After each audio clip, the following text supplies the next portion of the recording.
to this first session of our Pathways to Planning, Learning and Development CPD programme for this academic year. I think I've met many of you now, either at the welcome events or at the away day in Nottingham, and I'm really pleased that we're able to have this first session on urban design and planning. So I'm just going to share my screen. Just we've got some slides to run through. Can everybody all good with the slides? Thank you. Brilliant. So what we're going to cover today is here's the agenda. You've received a copy of the agenda, so you've got an idea of the timings and the guest speakers we've got here today. So start off with welcome and introductions. So I'm Kat Salter. I lead the Learning and Development Programme for the Planning Advisory Service. The Planning Advisory Service are part of the LGA. Acronyms, apologies, the Local Government Association, LGA, and they're the organisation who you've been working with on your pathways to planning so far. Just as a bit of background to what the Planning Advisory Service PAS do. So we provide high quality help, advice and training on planning and service delivery to councils. So that's really why I'm assisting on the Pathways to Planning programme to help you with your learning and development. Supported here by Lorraine at the LGA, and you've probably received many emails from Lorraine helping you get set up on the Pathways to Planning programme. And then my colleague Stephen Barker from PAS is here as well. And then we've got two external speakers, Chris King from East Suffolk Council and Sky Smart from Newcastle Council. So the way in which the session is going to run is in a second I'm going to pass you over to Stephen, who's going to give an overview of what urban design and planning are. And then we'll look at the reflections and experiences from a rural council in terms of East Suffolk, and then an urban council in terms of Newcastle City as well. And then Steve will close explaining the work of PAS and how he supports councils with their urban design and planning, and then plenty of opportunities for questions and discussion. So you've heard from me about who we are and what the plan is for today, and it'd be great to find out who I have in the room. So if it's okay with you, if you can just join this Slido, set up a few introductory questions there. So either you can scan the QR code using your phone, or you can go to slido.com and that should be the meeting, what is it, meeting number?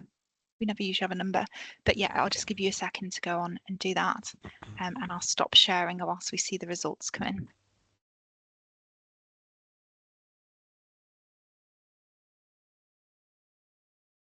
Okay, I think you're coming through. I can see 13 people typing, which is really good. So the first question is, which pathways to planning cohort you in? And this is really just for us to get a sense of the level of experience we have in the room.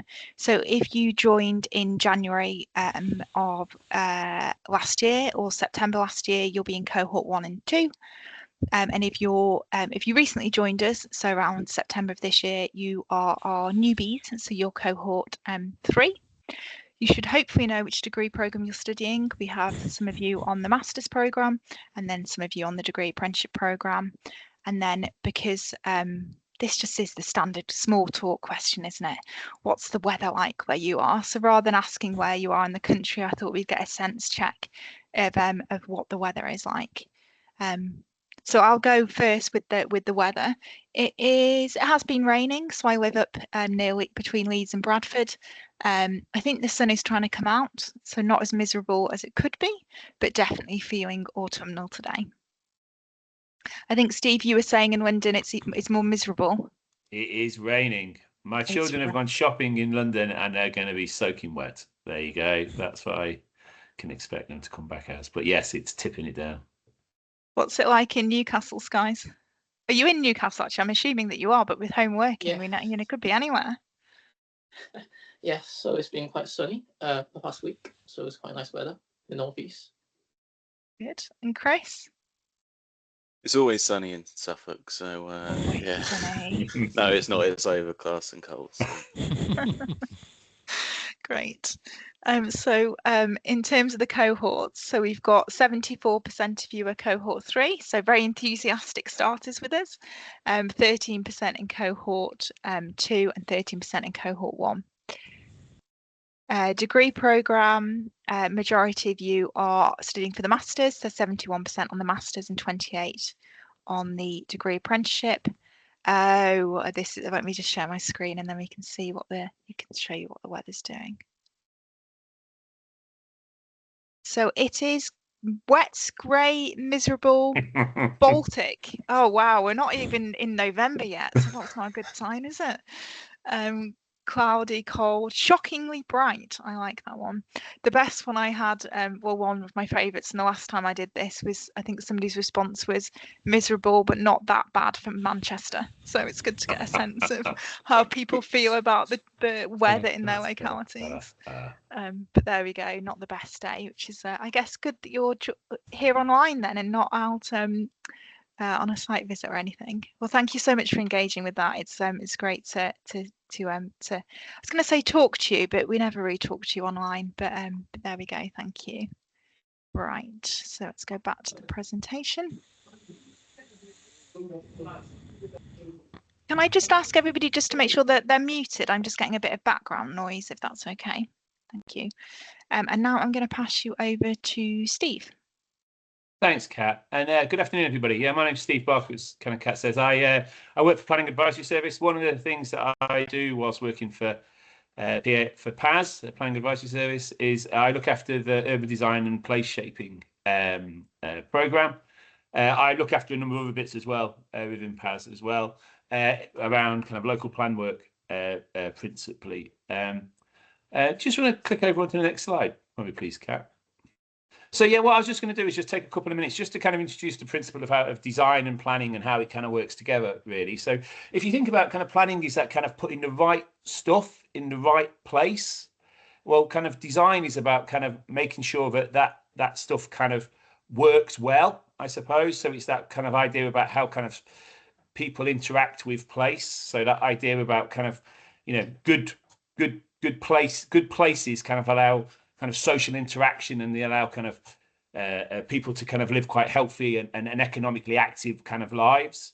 And so kind of urban design, if you like, is about trying to make those kind of places that work kind of like in a healthy way for people to be able to be happy, to be able to interact with society, to be able to kind of work and play in an environment which is kind of right, and the right kind of amenities and services and things like that are around. You know, it's quite interesting. We often, with planning, it kind of, I talk about it really as a bit of a pendulum in its kind of theory of how it works. So sometimes planning is very much about numbers. It's a quantitative approach. We talk about housing numbers and we talk about economic growth as a quantitative thing, and sometimes we end up kind of talking about place a lot more and about how it kind of interacts on society, and the pendulum kind of tends to swing at times between those two things. We've kind of gone through a bit of a stage recently where we've started to really kind of push the principle of good place, and you can kind of see that in the National Planning Policy Framework at the moment. That's there. There's a sort of a chapter 12 in that, which is about achieving well-designed places, and there's a lot of planning decisions are kind of tied to the kind of element about things that aren't well designed should be refused, and that's kind of carrying quite a lot of weight at the present kind of process, if you like. And so on the back of that, we sort of we as planners sort of start to bring kind of policy and decision making in line with that, and we start to produce things that kind of come out from that. So we're under that kind of national kind of process, if you like. There are some national documents that kind of support the NPPF, National Planning Policy Framework principle, and that's around kind of and there's a few things like around National Design Code, where that allows it's a tool, if you like, for authorities to be able to respond to produce design policy as a kind of reflection of that. And there's some sort of model codes that people could kind of use, or authorities can use to kind of play into that. But it generally kind of flows back from what's in the National Planning Policy Framework. So if you think about that, the idea of urban design is about trying to work with planning, and it is very much with planning, to sort of principally design and deliver kind of good places on the ground. Now, there are some challenges in that, and I might kind of come on to some of those kind of shortly. But so in principle, it's planning and design kind of interacts right the way through the kind of planning process. Kat, do you just want to move on to the next slide for me? Yeah, so design is not kind of a one-off event in planning. So I'm sure you all kind of very much kind of recognise that planning has a process that goes through from sort of policy design at one end to sort of decision making and delivery, if you like, at the other. So that's the kind of policy through to kind of DM, development management side of things, and we kind of monitor, and that monitoring kind of comes back around to produce policy again. So design actually interacts all the way around, all the way through that planning process. So what we try to do is embed kind of design principles quite early in the planning process. So that's kind of thinking about it as a policy tool. So you can actually have design policies in local plans, and how local authorities respond and engage with this is kind of varies in different ways, but you can engage it in the local plan. You can engage it in quite specific policy principles. So sort of like supplementary planning documents. So they are specific to a topic or to an area. Or they can start to be done on a bit more of an area-based approach, which is like kind of a master planning level, or kind of very site-specific policies. And I know Chris and Skies are going to talk through a little bit of how that kind of response happens in their local authority as they go. But if you think about that idea that there's some design tools that interact with planning as part of either policy, and so there's some different tools that we have. So the principal one one of the ones we have, I won't say principal, but one of the ones we have is around something called a design code. And you can see that picture there. There's a picture in the right-hand corner there. That's what a design code sort of looks like, if you like, for an area. So they're quite geography-based. They are codes generally are a principle of musts. So they're quite emphatic about what it is. So if it's in policy and it's in as a design code, it's sort of non-negotiable, if you like. So that's a kind of the top of the tree, if you like, as a requirement to deliver. But you can also get things like design guides as well, and that sort of is giving the inference about what requirements are asked for within a local authority. And there's a little bit more wiggle room for those. They're a little bit harder to enforce as they go. But these are kind of policy areas, if you like, policy tools that authorities can have to help that idea about design and embedding good design and place with the planning system. And there's other ones as well around things like master plans. So when you talk about a very large development site, you start to talk about master planning for an area. They're often done in conversation. They're sometimes done by an authority on their own, but they're often done in conversation with a developer / landowner to be able to bring a place forward. And again, they're kind of putting sort of strong influences on requirements for an area that goes. And then there's also some assessment tools, and our assessment tools around design are things that can help support development management officers when they're looking at planning applications. And principally, you can like lean into the codes, lean into the guides to understand how you can get the application outcome to be able to be what you want from the policy side. So there's a few of these tools, and these interact all the way through the planning process, if you like, that goes through. What we try to do is give as much certainty up front in the planning process to allow what the outcomes you're going to get. If you want really high certainty, you produce something in policy early on, because that gives you the greatest amount of certainty about what you're going to get at the end of that. It also allows you to be able to give the greatest amount of understanding about what the impact of these will be on things like on a site, so that there's an awareness of that as well. And as they kind of play through, but urban designers and planners interact all the way through the planning process in a very happy way. We would hope it's all at a very early stage.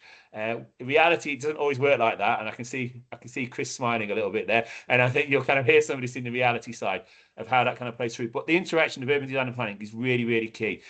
One of the big challenges we do have, though, is the fact that actually there aren't a lot of urban designers, and it's a real limited access to that skill set. And so planners pick up a lot of understanding whilst trying to lean into the limited amount of urban designers there are, if you like. So that interaction becomes even more apparent as we kind of move through the process. So I'm just going to finish on a principle that actually there's some core elements of what we look for as principles for design, and they're around kind of livability, climate, nature, movement, built form, public space, and identity. And you'll see there's a nice little circular diagram there. Presently, that's what the government uses as its sort of badge of process, if you like, for understanding what a good place looks like. And as you can see through those segments in the areas that I've just kind of talked about, they're highlighted there. And that's kind of what a lot of design principles are based around at the moment. And that's kind of being refreshed a little bit. It's going to be updated, we think, shortly from government announcements. But you can start to see where good place principles kind of flow from.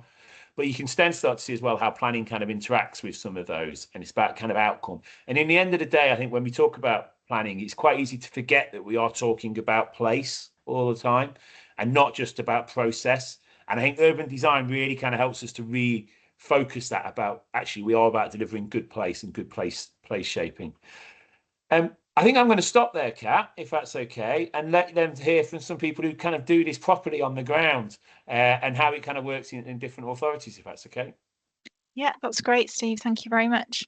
And I forgot to mention, I always forget something, that if you have any questions, please can you use the chat or use Slido. We'd really like to, to make sure that this session works for you and you're getting out of it what you would like to. So please do put in any questions, any comments in the chat function or using Slido. And there is no such thing as a silly question. So please, if you need anything clarified or anything, please do use those functions. I have stopped sharing because I'm going to hand the reins over to Chris, who is going to present from his perspective. So ready when you are, Chris. So thank you. I assume you can see that. Good. That's on. So yeah, good afternoon. My name's Chris King. My current job title is Design and Specialist Services Manager at East Suffolk Council. Also got sort of many other hats that I wear as well. I'm part of the PAS Place Network. I'm a place advocate, that's the one for the East of England. So I help bring design officers and any officers within local authorities together who are involved in placemaking to kind of share current challenges, host training, etc. Also chair of Suffolk Design, which is a county-wide initiative that brings together local authorities to really drive better design across Suffolk as well. And then yesterday I found out I'm on the board of editors for the Urban Design Group as well. So that's a really positive way to kind of really represent local authorities within many of these sort of design bodies that you'll see and probably come across in years to come. I've been working probably for about 20 years now. I started off in the private practice as a landscape architect and urban designer, and slowly got drawn into the public sector, which probably most of you guys are as well, working as a consultant across probably about 30 different local authorities, and now have a patch in East Suffolk, which I can really kind of get to grips with, understand what the place and the communities, the political agenda is across this area as well. So I've been in this role for about 3 years, so I'm just going to roll through some sort of maybe embellish on what Steve's just said around what is design, how design is influential in planning, and what your roles are in terms of championing that as well, and also giving you a few ideas on tools, resources, and hopefully a bit of encouragement to get out there and drive for better places as we go forward.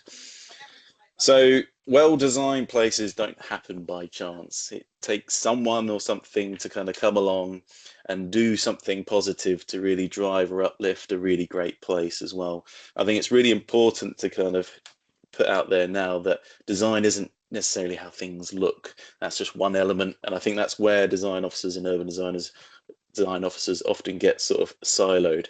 It's not making things pretty, it's about creating places that work for a community or a use or for an industry as well. It's how you feel within that place, it's how you interact with that environment, it's how you get from A to B, it's how you work, you play, you socialize within a space as well. So the visual element is just one piece of that sort of jigsaw that as designers and officers as well, bringing that together. It's often through lack of resource or time or capacity or understanding or skills that we often get these boxes in a field that represent housing and communities, but there are better options out there And it takes us as those working in the public sector to kind of really drive that forward and get better results for the communities that we represent. So I appreciate that. I don't want to put people off working in the public sector, but public sector has often got a sort of a cliche around it. It can be outdated. It's very political and slow and outdated. But I think I personally love working in the public sector because from working in the private sector, I now have a client which is the community. It's the people that live, work and play within East Suffolk, which are sort of my clients. Whereas before I was working against a spreadsheet, ensuring that I was working to a budget and I was keeping stakeholders and shareholders interested and engaged, and often very much put in my place if I ever put my head above the parapet. But I think within the public sector, there's a real good openness to kind of really drive something better for communities. And this is kind of what everyone's role here is today, is to kind of drive better places for people going forward as well. So I appreciate that a lot of people here are fresh into their roles.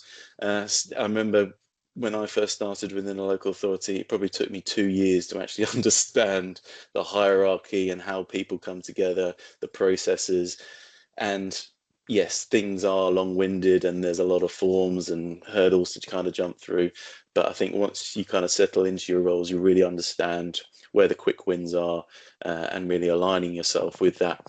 And I think one of the key things is to kind of early on in your careers as well, is to align yourself and sort of build a clan, if you like. You want to build friends, particularly with design officers, heritage officers, tree officers, ecologists, landscape officers as well.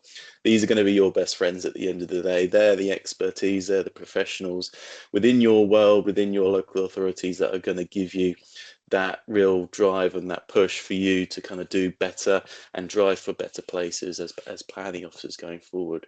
So this is typically sort of the general sort of what I call specialist input that you can have as a DM or a policy officer within your local authority. And this is what we got in East Suffolk, and we're very fortunate to kind of have this team. We have 22 officers that I help manage across that. So we are very fortunate to have a well-resourced team, but that isn't the case across the UK. In terms of sort of what design officers do, it's a complete mixed match. So often they could be referred to as design officers or urban design officers. You might get conservation and design officers or heritage and design officers as well. So there's many sort of disguises that design officers can kind of come forward in as well. But ultimately, a design officer will have professional design background, whether that's architecture, urban design, landscape architecture, and a real good understanding of sort of spatial arrangement, how places are coming together, all the way from master planning scale right down to kind of brick detailing and jointing of certain details on a house extension as well. So please use your design officers if you have them. I think that's great. But ultimately, they are guardians of good design. The term good design is often sort of rolled out, as you'll probably notice, the more you get into your roles within the national planning policy and any sort of more central government policies and guidances as well. We are striving for good design, but the back of my head, I'm like, what is good design? What is good? It's such an open-ended question. But ultimately, I think that's down to you as officers and down to the design officers as well. And what I say back to planning officers as well is always just keep asking yourselves questions. Would I like to live in this community?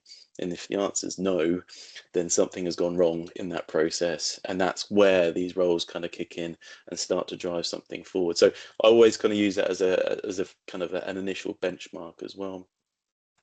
Ultimately, design officers are there to champion for people and place. It's not just buildings and parks, it's for the people that actually live within there. How are they going to feel? What's their well-being? What's their health, life and lifestyle is going to be within there? Do they have access to open spaces? Can they do a 5k walk? Can they get their 10,000 steps in a day? So it's all these sort of multiple factors that we kind of need to kind of build in as well.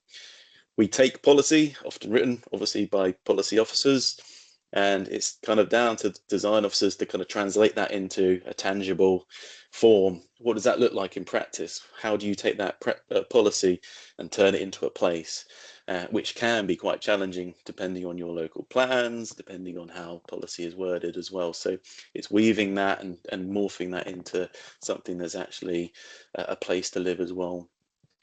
We don't work together, and on the next slide I'll kind of touch on that. Design brings in everything and everything. So in theory, we're collaborators as well. We bring in opinions and specialists from all sides as well to kind of really get a rounded picture. Problem solvers as well.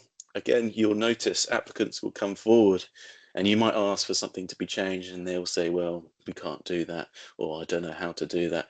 And then it's kind of down to us. It's our experience and our knowledge that we can say, well, if you tweak this or change this wall or amend this material, you're going to get some better value out of your schemes here as well. So in theory, we're not there to hinder, we're there to improve, and we're there to kind of get the best out of it as well. But as I just said, design officers and any sort of officers, planning officers as well, particularly, you wear multiple hats. You're expected to know everything from drainage to biodiversity net gain to design to heritage elements. So all these things will mount up for a planning officer, and hats off to everyone. You have a big task in front of you to kind of really bring all this information together, and it's just incredibly frustrating and overpowering as well. So again, it's using these experts within your local authorities or even wider afield to really help kind of digest this and understand where the value best lays as well. So I've kind of spoken about that sort of ideal situation, that scenario of you're going to have a design officer, you're going to have a landscape officer, everyone's going to be there around to support you and this, that, and the other. And without kind of scaring everyone, that's not the case. And that's what kind of Steve said earlier as well. The reality is we don't have many design officers. We don't have many specialist officers in practice around the UK. That's a dwindling sort of resource that we are finding time and time again. There's a big drive to kind of get more design officers into the public sector. It's something I'm quite passionate in doing as well. So if there's any other opportunities, I'm really driving that as well. But we need to be realistic as well. We can't put in design officers if aren't those people there to kind of fill those roles. So we need to really understand, well, what can we do in the current scenario that we are to kind of really bolster that. So maybe if you are in a local authority and you don't have a design officer or a landscape officer or a heritage officer, I've kind of wanted to kind of put forward some options and some tools and resources that you can use and rely on to kind of really drive that forward. So a big thing that we do in East Suffolk is we try and merge the private sector, so developers, architects, urban designers, as well as the public sector, so planning officers and ourselves. Big divide. I think it's sort of the cliche of one versus the other, but I think in East Suffolk and particularly Suffolk and East of England, we're quite keen to bring these sectors together because ultimately it's a shared challenge of creating better places. This is a poll that we did in October last year with a room full of architects and urban designers, and they all pointed the finger back at us saying it's the local planning authority's responsibility to drive better design. We kind of turned around and we said, hang on a minute, no, it's not. It's got enough on our plates as it is. So we wanted to kind of create a bit more of a shared responsibility in terms of driving better placemaking. So this is something that we're kind of really promoting going forward. This is a kind of a slide, it kind of hints back to what I was kind of talking about earlier.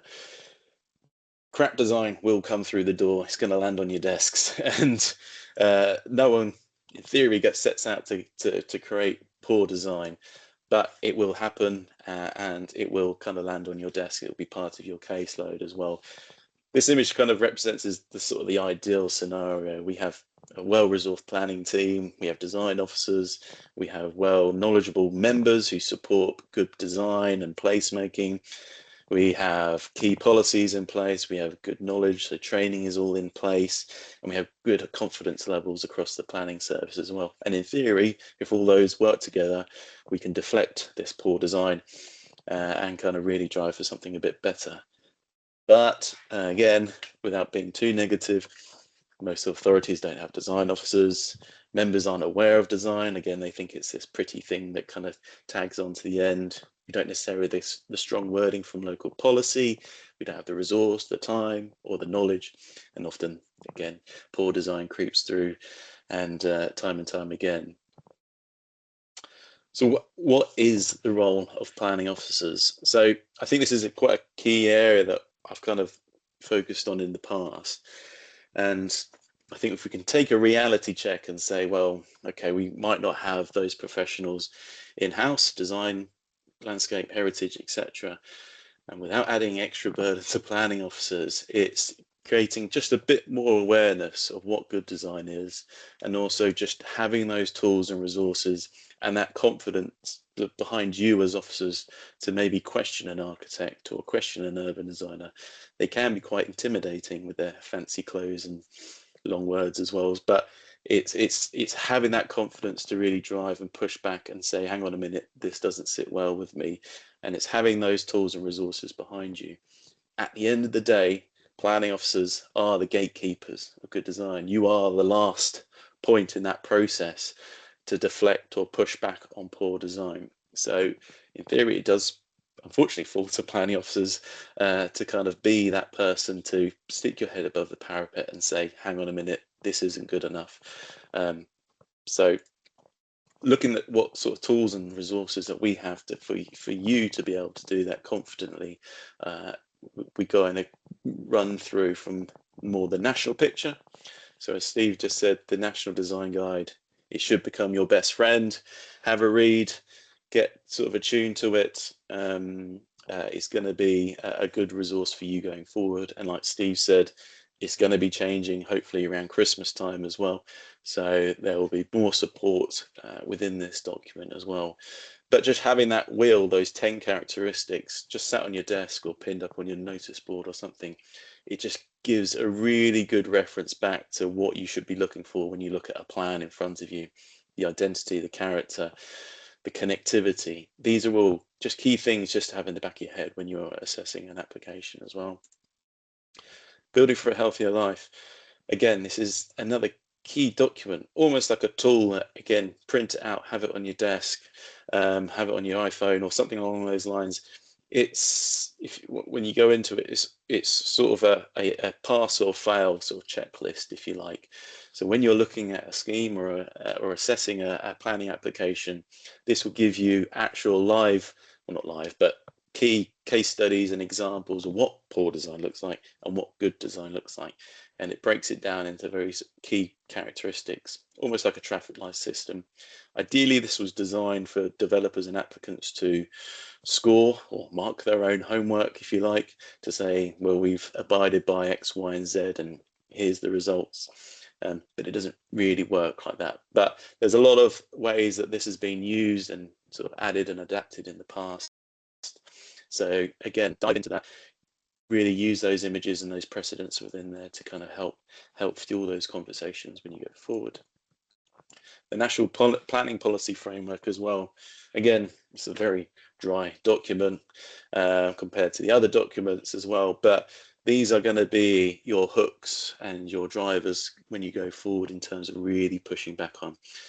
There's a big cliche of design is an opinion-based subject, and again, it's something that's it's quite subjective area. So actually having policy at national and local level that really helps back you up in terms of your conversations that you're having is incredibly important. And like Steve said, design codes as well will really be your best friend in terms of driving that conversation and pushing for better design. So 135, paragraph 135 in the National Planning Policy, again, just print that out, have it on your desk, and there's A to F, which are just key points that you can kind of push back on applicants to kind of question them, get them to think about what their schemes are doing and what these communities they're creating are actually achieving as well. And your local plan as well. A mixed batch across the UK, some are well out of date, some are quite fresh. So again, have a look in your local plan, see what it's saying about design and placemaking and design quality. I believe ours is still quite weak. We can't really hang too much on it. It references the national policy and some sort of very general overview of what good design is, but there's still gaps in that. And that's where we rely on design officers and our officers and planning officers to kind of really drive that going forward. But if you're involved with a local plan process going forward, please put your head above the parapet and drive that conversation going forward. There's other sort of initiatives and some other bits and pieces that I really sort of encourage you to kind of be involved with, even if it's just showing an interest. But you might have a design review panel that operates in your district or your area. Again, these are independent professionals that come in and provide an independent perspective of a planning application to kind of help inform the local authority, but also the applicant as well. These are incredibly resourceful for planning officers. You don't have to be involved, but even if you just observe, hearing how professionals, architects, urban designers, architects talk about schemes, using terminology, how they structure their comments as well. This is where I learned most of my way of sort of commenting on applications, is just hearing how architects really drive that conversation, how they structure their comments. So starting normally quite macro down to the micro elements. And it really gives a good perspective of where focuses could be relied on. So if you've got one in your area, sign up, well, not sign up, but ask just to observe, attend, sit in the background on Teams, or just do a little walkabout with them. It will be a huge asset to you as well. Training as well. There's lots of training out there, free training as well, particularly around design placemaking. So obviously with PAS, MHCLG, but also Urban Design Learning. Also do a great program of training. So if this is an interest area, please sign up to as many as you can. Get out on site, go look at some of these sites as well. This is one that we did in Suffolk through Suffolk Design. These are planners in the wild, so they're walking around a scheme and actually understanding what they agreed in a plan format and actually experiencing, walking through it. What does the height feel? Are the colors? Are the heights, do they feel safe? It's just really that experience process that you need to kind of have in the back of your heads and not be too attuned to just focusing on a plan. It's how a place will feel. I think is incredibly important. We set up something, those arrows. We set up something called the Design Advocates as well. So if you're interested in design or have a background in design or just passionate about design related, speak up within your authority, see if there's any other people that are interested in that. And this group of people, through me as well, these are all planners and policy makers, just have either studied design in the past, but we're a group of people that meet every month. We talk about what the applications are coming forward. And we go out on site. We kind of just focus on very specific training on this group of people, and they go out and talk to their teams and really sort of filter that down into development management and policy as well. So that's been a really good group of people to kind of really attune to. We've done all sorts of other things. So we wanted to know how planners felt about discussing design, where the knowledge gaps are. So we did a skills audit, and maybe this could be something we could sort of focus with Steve and Paz going forward in terms of rolling this out to other local authorities. So understanding where your needs are, where your skill sets maybe need topping up. So it's a good way of understanding sort of the lay of the land in your authority. Again, Suffolk Design, this is a great resource, not just for Suffolk, but for anyone really. So we've created a website recently. On here we have our resource pages. So it's all the resources from national and then down obviously into Suffolk related elements, but we've got loads of training, loads of guidance documents that don't just reference Suffolk, sort of the bigger picture stuff. So if you have a spare 10 minutes at lunchtime or want a spare evening, there's lots of resources, YouTube videos to kind of watch on there as well. We also post a lot about upcoming training events, not hosted by us. These are just online events, so free to attend normally. But again, just check it out and see what's going on in there. Sign up to some of those events as well going forward. And if you're, again, passionate, speak up, try and create this sort of resource within your authorities as well. It takes leadership amongst you guys as officers to kind of really drive this. So I think it's incredibly important. And again, we did a place review. We wanted to look at what past development had worked and what hadn't. Why hasn't it worked, and what can we do better as well? So all these documents are available on the East Suffolk Council website, and feel free.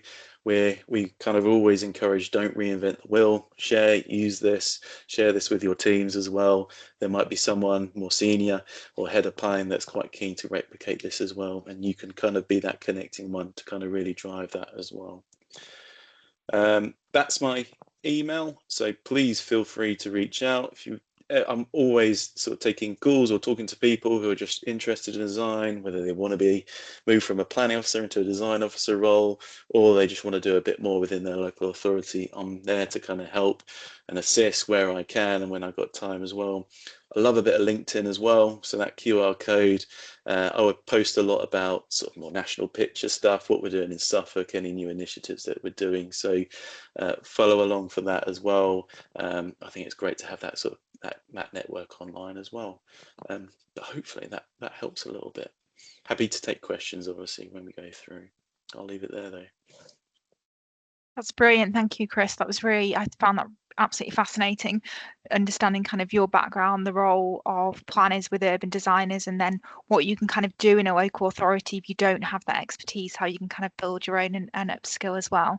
And I've got some of the quotes, I don't know, I was just writing down some of your quotes, which I thought were amazing. Like, design is not just making places look pretty, but also looking at functionality as well.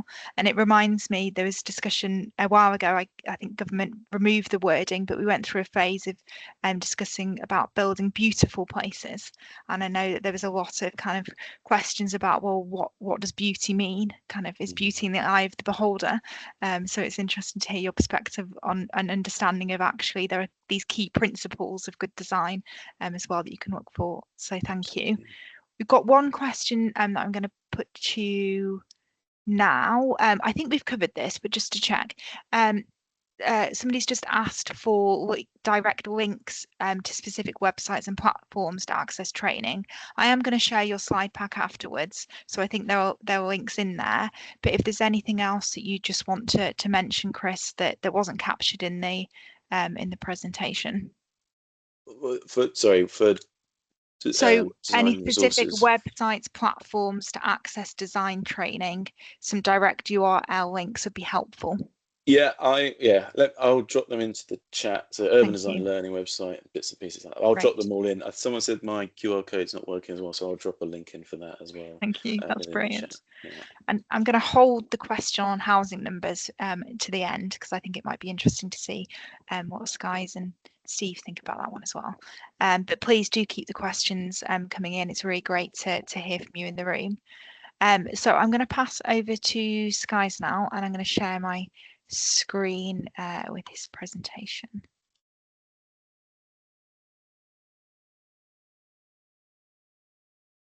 So hello there. So I'm Skysmart. So I think Chris gave quite a useful overview of what urban design is in place making or planning, or kind of like shaping the environment, good environment we have on a daily basis. Also introduce a lot of have useful tools as with the absence of like planning kind of offices without any design inputs and stuff. How could you kind of like secure better design quality? So in this kind of like short kind of presentation, I kind of like give you a bit of flavor what we do as an urban designer, kind of like in kind of built environment on a day-to-day basis. So I'm an urban designer with the Newcastle City Council as part of the Urban Design and Conservation team. So we're like a multidisciplinary team covering all aspects of design and kind of a historic environment as well. Next slide, please. So just to give an overview in case people wouldn't know where we are. So Newcastle, so it's like along the northeast of England. It's bound by River Tyne. It is the capital and also commercial heart of the northeast England. It has a compact city core with a dynamic topography with like famous bridges over the Tyne. It is a city with rich and diverse history and with one of the highest concentration of listed buildings within the city centre in the whole of England. We have a quite unique context in Newcastle across the city. So we've got like all 3 special character area. So we've got like a city center, which is an urban core, which is quite a high density, tall buildings kind of like scenario. We have also got like a suburban context, which is like more like in the neighborhood level. But interestingly, we've also got like a very kind of rural and villages settings in outskirt of city, which is like intersects with the green belt as well. So this is one of the challenges we tend to kind of like focus or face in planning or design context due to kind of like that kind of like varying nature of the cityscape. Next slide, please. So what we do on a daily basis, so urban design is part of planning, the planning services. So on a day-to-day basis, there's like 2 aspects of like work stream, we would say. So on the proactive side of urban design, we would kind of like tend to like involve in policy work. For example, local development framework, master planning, design codes, developer guidance, etc. On the reactive side of urban design, we kind of look at like working with like development plan management officers, looking at like assessing planning applications, etc. But on top of these kind of like roles, we also work closely with major projects, properties, transport, housing communities, directorates to promote growth and good placemaking across the city as well. So it's like Steve and Chris were saying, our role is quite diverse and we kind of like involved in all aspects of placemaking to kind of like encourage that kind of design quality for the city. Next slide, please. So start with development management. So I suppose like that's like one of the statutory requirements for us to look at. We get consulted on all major plan applications across the city. And this diagram here shows all the recent major development sites across the city. So I would probably say our kind of like role in development management has kind of covered in kind of like providing like specialist design advice on all major applications and facilitating like workshops and discussion. Also like utilizing like digital tools and expertise to understand the impact of emerging development. And we're also advocating for high quality design to champion design to support good decision making for the city. Next slide, please. So these are some of the examples I've put together. So the one on the top is the Rise, Scotswood. It's an exemplar new neighbourhood on the 60 hectare brownfield land. It is to deliver 1,800 new homes in the local centre over 5 phases.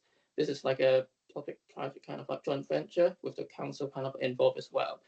So with a design-led development with an overarching master plan, the design code to guide the redevelopment of the site and ensuring cohesion, quality and identity.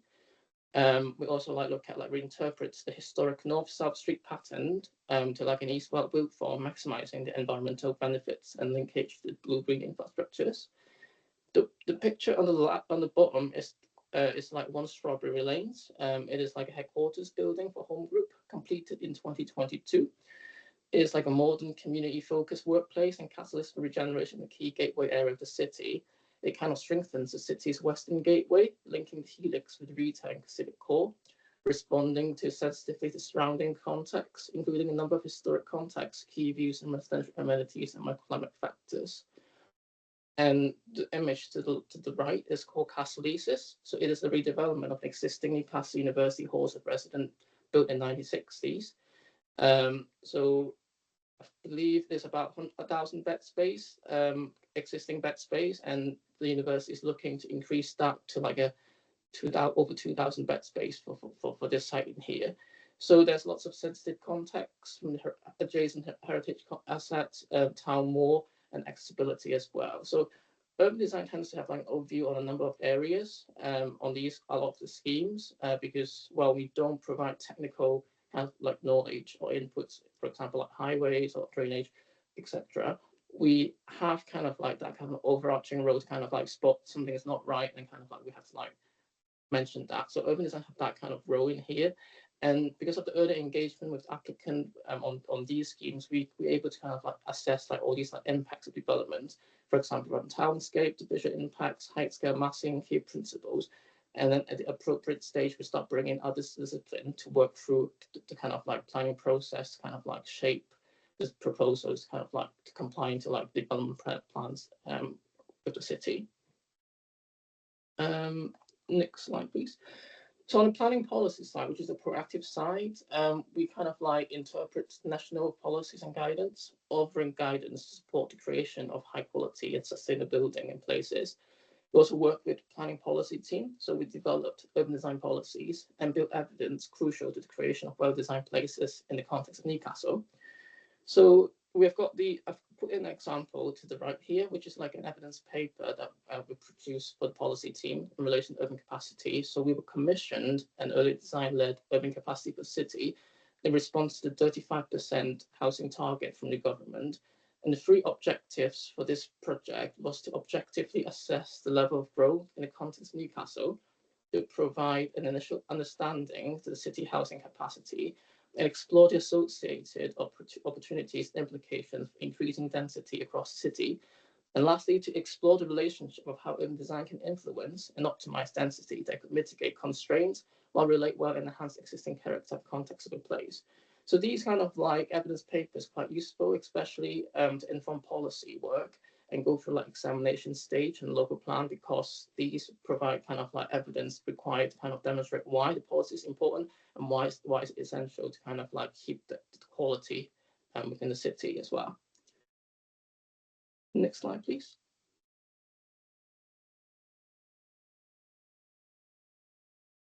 Sorry, next slide, please.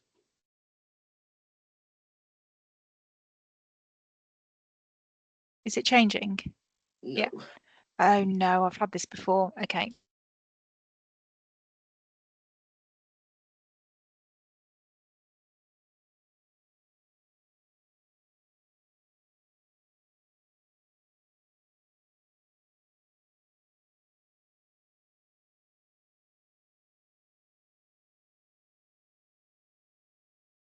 Should I can share screen if it's useful.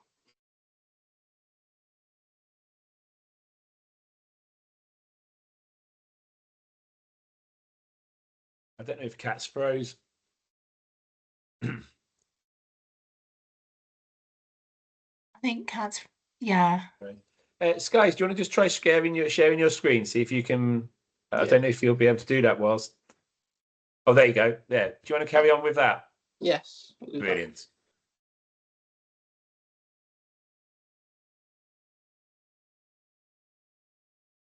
So on top of the planning policy work as well, we kind of like look at how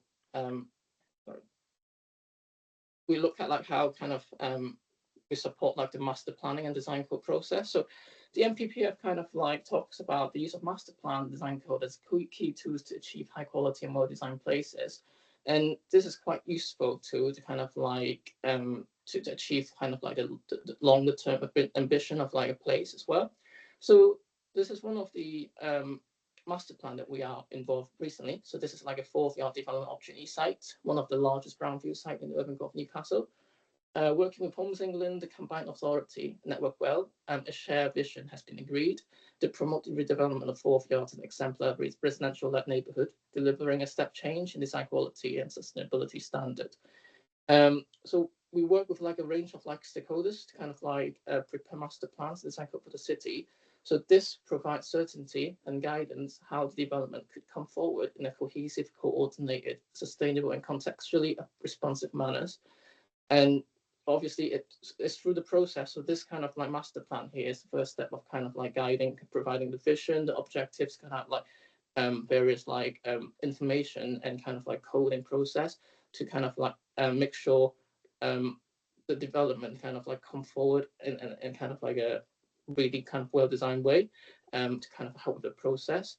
And then obviously during the development management process, this document would be kind of like essential to kind of like to guide the development and make sure that kind of come forward in that kind of like envisage kind of like quality as well.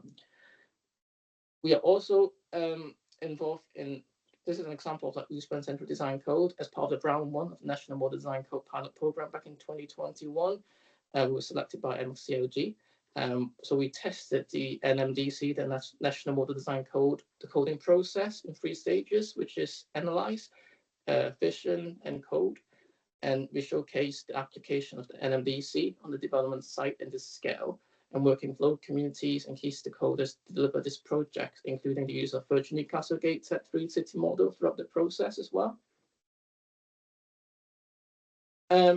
So when it comes to kind of like developer guidance and site briefs, we actually works closely with like a number of like colleagues and kind of like other departments kind of like realize the site potential.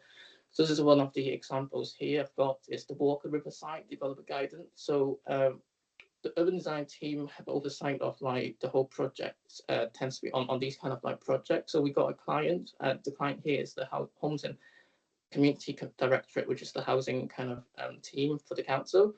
We tend to work together. They got like a number of sites to test kind of like deliver housing, and we kind of like they've got like a vision and objectives, like how many kind of like what kind of provision of housing they want to provide.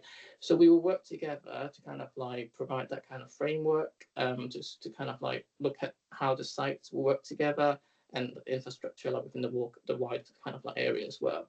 So the stages process like as outlined here. So we will have like client briefing, like not getting into technical in a way. So it's kind of like we have like a client briefing to like understand what they want to get out of the process and what they want to kind of like to get it delivered as well.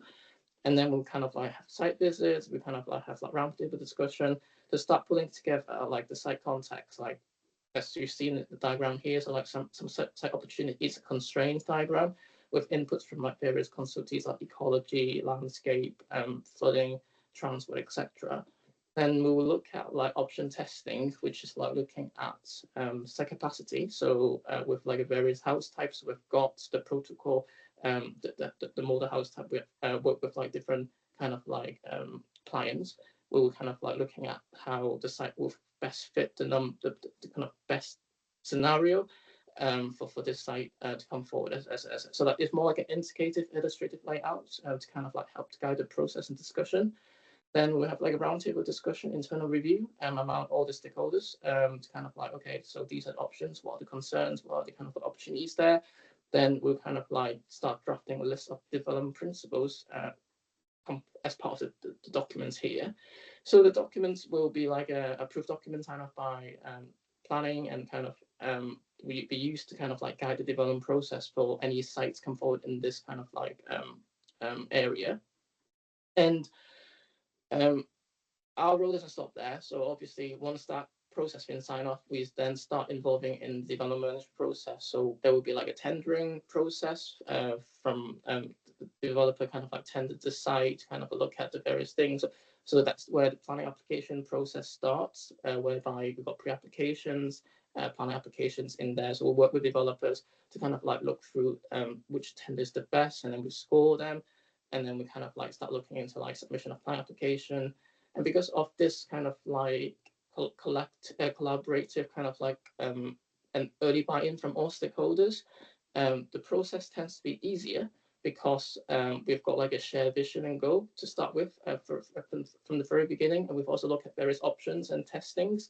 So we got a very clear direction of travel. So when the development partner came forward, they will probably tend to work with the set framework here, but it's kind of like quite black and white, like these are the things we're looking for, and kind of like help with the development process quicker and easier as well. We also like work quite closely, as mentioned earlier, with like major projects team and kind of like properties as well. So obviously capital investment drive growth projects within city, and urban designers, we use our expertise and experience to add value to major projects and strategic developments. Our role is to ensure these proposals are well designed and align with policy guidance and best practice, and this enable communities cohesive and attract cohesions and attract further investment, and therefore like fostering economic and social growth for the city. So this diagram here is the urban core of Newcastle, which illustrate like various like major projects areas. So the image on the top is called the Catalyst in Newcastle Helix. It is a 24-hectare urban regeneration site in the west of the urban core. It is a mixed-use development underpinned by a master plan and design code to create a world-class innovation district combining research, business, and residential use. So it's still going, kind of ongoing development, and the next kind of like large areas to the north, the western side of that kind of area, which is more on the residential kind of led approach. So to kind of achieve that mixed use kind of like ambition we've got. The image in the middle is HMRC in East Pilgrim Street. Again, this is like a major development site within the city, the core of the city, and things obviously changed quite a lot. So previously there was quite more like a retail focus on here, but after COVID, obviously things changed. So by working with like developers and kind of like policy planners and stuff, we kind of like developed we kind of like shaped this development framework to guide the development of this area to like a mixed use quarter. So this is like a government building. I think it's probably completing in 2027, but the construction project's kind of completed that now. So it kind of like strengthened the east-west connectivity, enhanced public realm, and kind of like reinforced kind of like the heritage and having great context as well. And the image to the bottom again is quite interesting. We're also involved in like kind of like some of the revitalization of like the urban environment as well. So this is a city center transformation program that we've got, aimed to kind of like revitalize the core shopping area after COVID-19 by creating better public space, inclusive environments and diversity for the city to kind of like with various offer, and making the city centre more attractive for living, working and visiting. And these examples like is showing how Newcastle is reshaping its urban core through design-led regeneration, connecting innovation, employment and place quality as well. So as I kind of illustrate throughout the whole presentation, we kind of like have kind of used a lot of technology to assist with the programmers, you know, like the place making process as well. So Newcastle, like we actively employ pioneer technologies to improve the planning process and design quality of the built environment across the city. Since 2008, we work with Northumbria University and Gateshead Council to develop the virtual Newcastle Gateshead model, which is showing in front of you. It is a 3D digital model for the city. It provides kind of like a definitive, accurate, interactive city model as an effective stakeholders communication and decision tool for planning and development process. And we also selected by NUCLG to work in a number of tech projects to kind of develop and strengthen this kind of like digital capability going forward as well. And I think that's kind of like a brief overview of what we do as an urban designer on a daily basis, kind of like working collaboratively as part of planning and with other stakeholders across the kind of like the council, within the council, outside of the council, to kind of like drive that quality and kind of like design kind of like we want to have for our community as well. If you've got any questions, just feel free to drop us an email. I'm happy to kind of like help with that as well. Thank you. Brilliant. Thanks, guys. I think Kat might have dropped off. Oh, you're back, are you? Yeah, I'm so sorry about that. That for those of you who are at the welcome event, the same thing happened. I have no idea, and the only way to get back in is to actually restart my entire computer, so I don't just freeze, I disappear. So thank you, Skies and Steve, for making. Hopefully that was smooth. I understand that you just shared your slides. So the joys of collating a slide pack for ease don't always work. But no, I caught the end of that, so thank you, guys. That was really, really interesting. And you focused at the end on digital twins, and digital tools. For those of you in the room who were lucky enough to attend the away day in Nottingham, we got to see how that technology has been used by Nottingham City Council. So really interesting to see in the way in which councils are really adopting these digital tools to try and kind of make sense of placemaking and involve others in shaping cities as well. So links to other work that PAS are doing. I think we're going to end with Steve just talking us through the role of PAS and the work that he does working with councils on design. Steve, do you want to share your sure. rather than risk my dodgy Wi-Fi or whatever's going on? And then we'll take questions at the end. So please, we've got one question so far to ask, but it'd be great to just have a few more from our, because we've got a panel of experts here. Great. Now you should be able to see a holding slide from the introduction slide. Yeah, brilliant. Great. So yeah, what I wanted to do here was just to give you a little bit of an introduction about what the work that PAS does around design and place shaping. And really interesting things that kind of Chris and Skies have as mentioned as we go. I mean, there's a couple of bits that have kind of highlighted in that about there are some real challenges that we face as around kind of the place shaping agenda and the and kind of integration of urban design and planning together. I don't think these are just in urban design and the relationship there. These are probably quite wider challenges that planning is facing across the whole, but there's a kind of a skills element to this. There is a lack of urban designers in almost every piece of skills work that's been going on, survey work recently. There's a couple of things that kind of come out as being really kind of lacking skill groups, if you like. Urban design is one, ecologists are another, related to biodiversity net gain work that's going on. And often what you find with planners is that planners almost have to end up picking up quite a range of skills and knowledge, if you like. And as you get a lack of a certain type of profession that planners interact with, they end up picking up some of that knowledge whilst trying to refer to experts at key points that they can. And urban design very much feels within that as they go. Obviously, there's sort of viability challenges as well. Often the conversations about trying to deliver good place, there's a big viability challenge about what can be got from the place. And I think there's a bit of a misnomer at times that good design costs lots of money, and I think that's quite true all of the time. And actually, there's things that can be done, but it's often a case that viability on a site puts a bit of a challenge in place. By front loading the requirements that we have in policy, so things like design codes and in local plan policy, that means there's an awareness about what the requirements are, and so that can be taken into account when sites are bought at that higher level. That's about upstreaming, and I think the Sky's kind of very much kind of at that proactive engagement rather than the reactive engagement, if you like, that goes on for design at that point.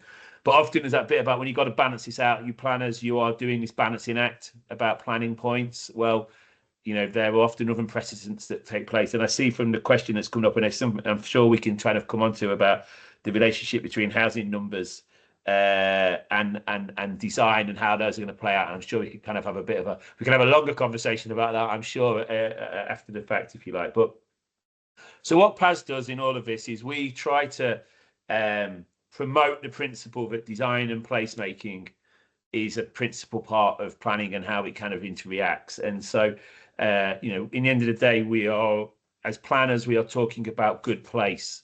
And sometimes recognizing what that good place means is different for different places, is different for different authorities, and how you kind of balance that principle of what it means. But what we want to try to do within the work that we do in PAS is try to make sure that component of good place and good design is very much held within that. And so what we try to do, this is about raising those awarenesses about actually, what good design and what placemaking actually means and the challenges that they've got and how they can deliver greater acts than just about what a pretty place looks, but actually how that interaction with society works, how that kind of makes them good places to live in, and kind of make sure that this kind of is put down as a fundamental element, if you like, of planning. So we run a number of networks. So what we try to do is share good practice, share good fit examples of where stuff is working well, share the local government is very good about having open conversations between themselves. We are a copycat sector, without doubt. We learn from each other very quickly, which is great. What we try to do is be a big player within that about trying to recognise what good practice looks like and kind of share those kind of activities and evidence base that people have got and how they've kind of gone about stuff. So we put a number of things in place to do that. One of the ways we do this is we have a number of networks that we support, of which so we have a national design practitioners network. So that's anybody who is a planner, urban designer within a local authority, has an interest in place, can kind of join up to these sessions, and we run a sort of an area on our Basecamp platform to be able to share information so people can ask questions of each other. And we have kind of regular meetings and we get to pull in kind of like key people to be able to come in as part of that. What we also do, though, is we also run some regional networks as well. Chris and Skies are both examples of our regional advocates. So they're like the chairs of our regional programs. Chris in East of England and Skies in the Northeast. And we have 9 of these running across the country. We kind of have got about 2/3 of authorities in the country signed up to attend to as part of these networks. They've only been around for about 9 months, I think, now. We are aiming for 100% national dominance as sign up, but they're really interesting places. They're the places that people can kind of share their thoughts and comments, really quite specific about that. But the networks really do a lot of the work that, our principal tool about what we try to do at PAS within this. So about kind of get that kind of sharing of exchange of knowledge, sharing of kind of understanding resource challenges and constraints and things like that as well. There's a couple of links here in the presentation about the networks and how you can kind of access them, and I'll put those into the chat function, but you'll get the slides anyway, so if you want to have a look. The other thing I've just made a little note about there is about example of kind of good practice stuff. So there's some videos around a walk around a couple of development sites in Cambridge. So these are quite embedded development sites, but some really interesting things about how good design principles have played out through those. And there's a kind of a walking through commentary, if you like. They're a really interesting thing to be able to go and have a look at. It's one of those things, I think, once you start to really get into this and you really, planners, I think, walk around a little bit going, oh, that's good and that's good, and then when you've been involved in it, it's like, actually that was one of mine, or I was involved in those decisions. And when you can see that stuff on the ground, it really is quite, it's quite pertinent to you, if you like, and you start to sort of recognize and have a bit of pride about what goes on and comes out from that. So, and I think one of the things when you start to think about good placing, you start to recognize what good place is. You start to really highlight these things that kind of come out. So it's always worthwhile when you're just walking around a place, just thinking about, actually, how does this place function? How does it work? And what are the elements you can recognize about why a place works? And there's a whole process about it. It's about getting community to come around and go, well, I like that bit of it, and I like that bit of it. I don't like that bit of it. I don't like that bit of it. And you start to recognize these things about what good elements of place are. And once you start doing this, you can't help yourself, but every time you stand anywhere that you feel like, does this work as a place? I think Chris's point of, would I like to live here or not, is a really good challenge. But when you think about how a place sits and how it interacts and how it works with people, you start thinking, well, actually, is this place a positive place? Does this work? And start to recognize what those characteristics might be. I'll just get rid of my next meeting. So there's a few things like that just to say. I'll put the links into the networks. These are open to anybody within local authorities to kind of join with. Principally, we try to do, our work is about trying to share good practice in all of this. And what we then get to try and do is kind of reflect some of that back into central government as well, and help them in the way that they respond and build policy as well. Chris, did you have your hand up? Did you want to come in as a question or a statement there? Yeah, I was just going to piggyback on what you were saying about the networks. I was just going to say, our next one, for if you're working in the east of England or near Chelmsford, we're hosting the next one next Wednesday, the 5th of November in Chelmsford. Again, morning session, then we're going to go look at a site as well. So if you're local or can get to Chelmsford, drop me an email and you can obviously come along. And more the welcome, more the merrier. That's what I'm trying to say. Thanks, Chris. I mean, I think Kat, if I hand back to you, we've got like 15 minutes or so I'm more than happy to take any questions. Great. All the hard stuff I'm going to direct towards Sky and Chris anyway, so that's fine. There we go, that's the way it works. So we've got a couple of questions. So the first one was one that I sort of banked earlier. So the question is, how do you think the push to increase the number of homes being built, I guess with this target of 1.5 million homes over this government's term, so how will that push towards housing delivery impact upon design quality? So Chris is nodding, so I'm going to take that as he's going to answer this one for us first. Happy to. Yeah, I think maybe the depressing response is yes, it will impact on quality, but I believe there are things that we as the public sector can be doing to kind of help ensure that isn't the case. I think typically when this conversation comes up, it's quality versus quantity. I think it needs a bit of a change of narrative. It needs to be quality and quantity.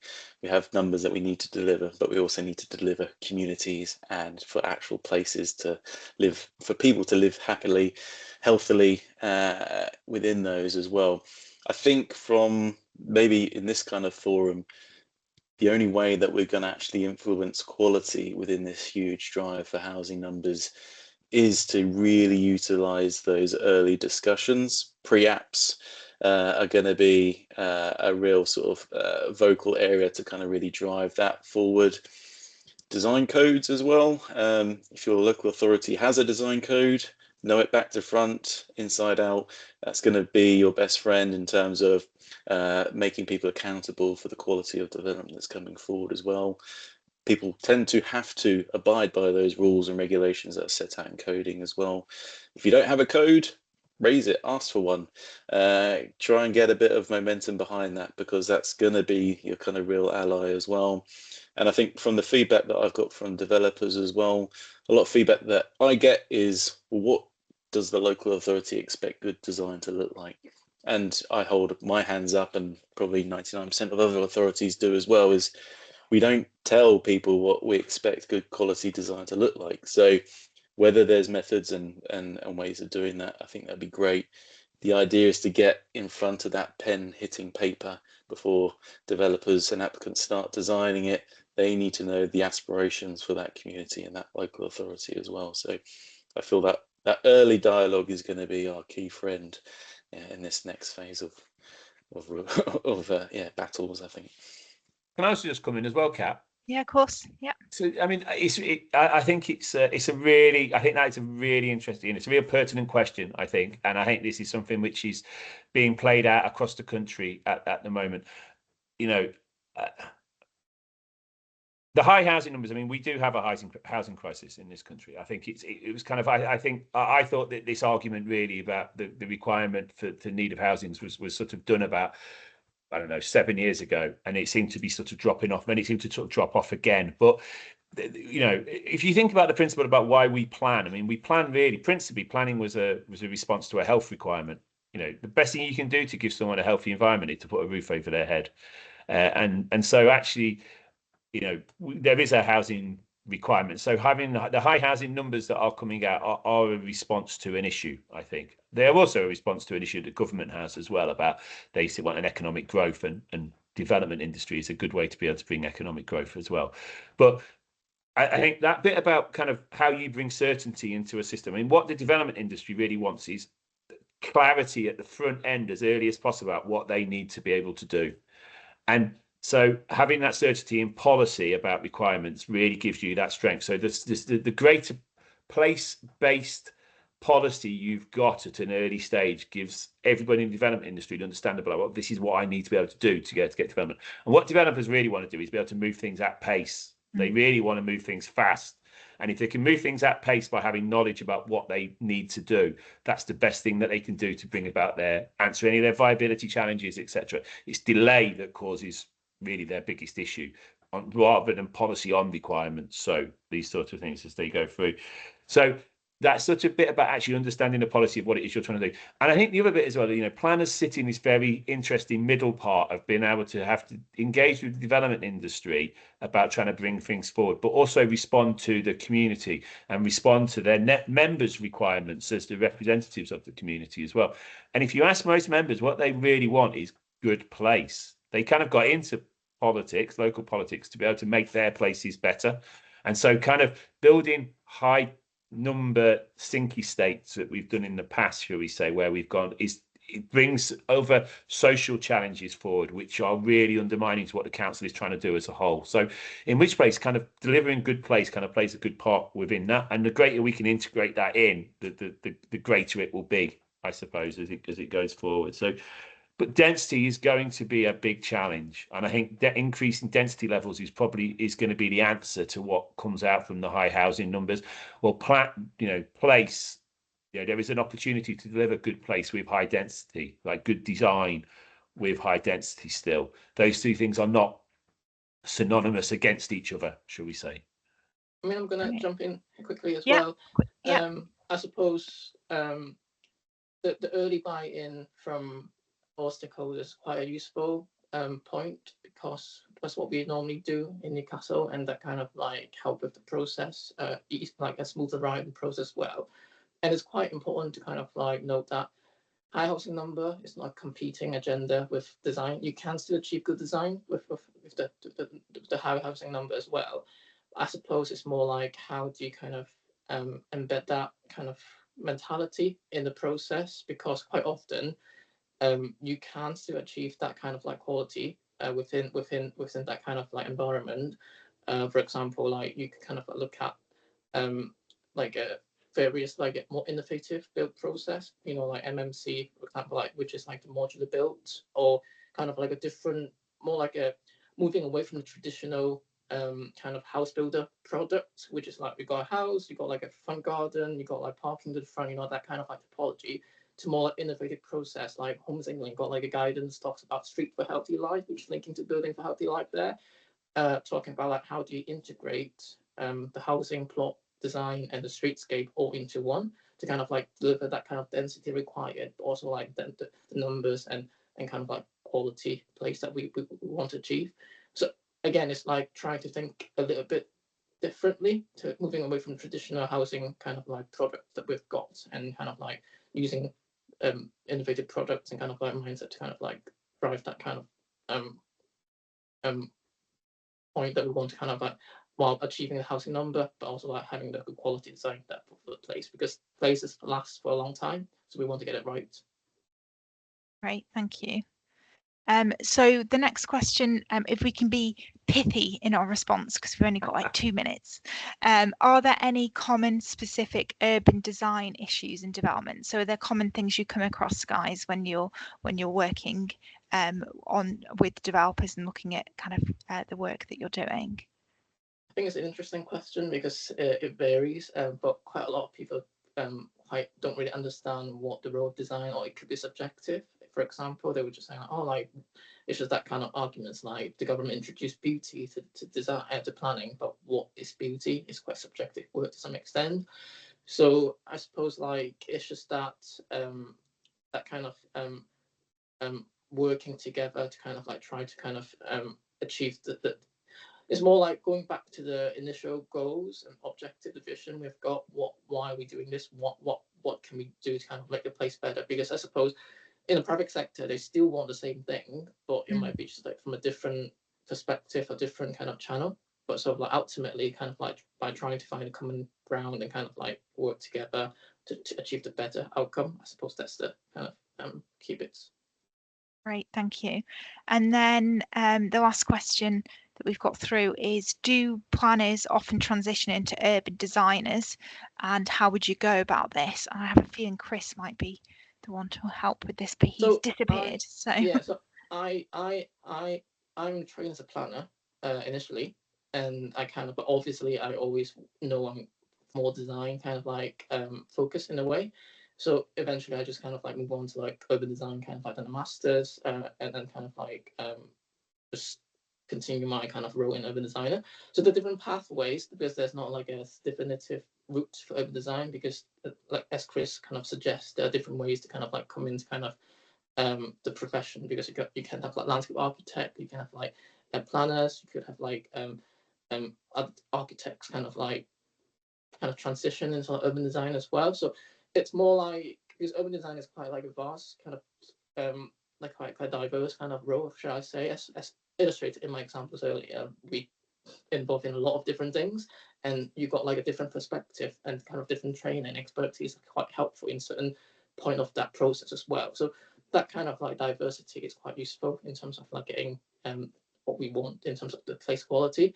So yes, in short, yes, you can transition, and there's not like a definitive way to like how I need to do this and that, because like quite often if you look at like a urban design jobs kind of like role, they will ask like relevant discipline, relevant degree, etc. Not like specifically. Some people will ask for like urban design masters or something, and I know some universities start doing undergraduate masters, undergraduate urban design degree as well. So there are different ways to go about with that route, I suppose. That's great, thank you. I think we're going to finish there. I know we've got one question, but I don't think we're going to have time to come to it. So I've just put in the chat a link to a Slido feedback form. It should only take you a couple of minutes. It's just a series of questions. So it's on the same Slido as the Q&A. Can I just ask that whilst you're still with us, if you can just quickly fill that in for us? It helps us to make sure that what we're delivering meets the requirements of you guys on the Pathways to Planning programme. Today we focused on urban design, and we've got 2 more learning opportunities coming up.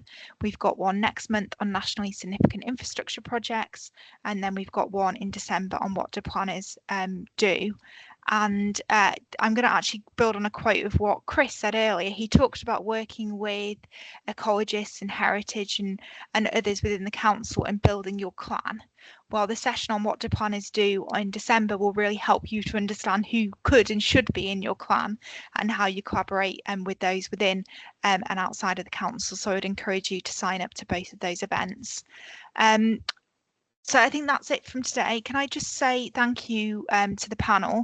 I have really enjoyed the session. I found it absolutely fascinating and I've learned a lot myself. It's been really, really great to hear from the wealth of experience and different views coming at this topic in terms of the relationship between urban design and planning, and one that is I think is going to be at the fore as we look forward to housing delivery and talking about not just growth but also sustainable growth and making sure that we're building communities, not just houses.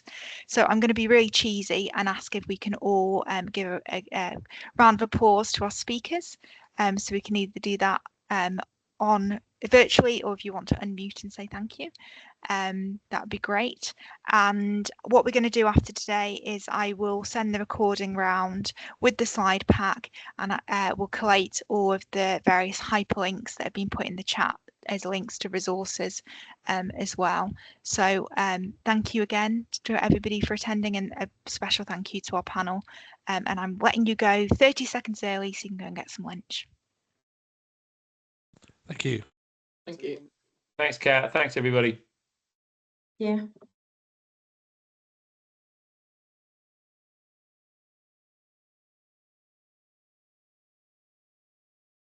Chat soon, Steve.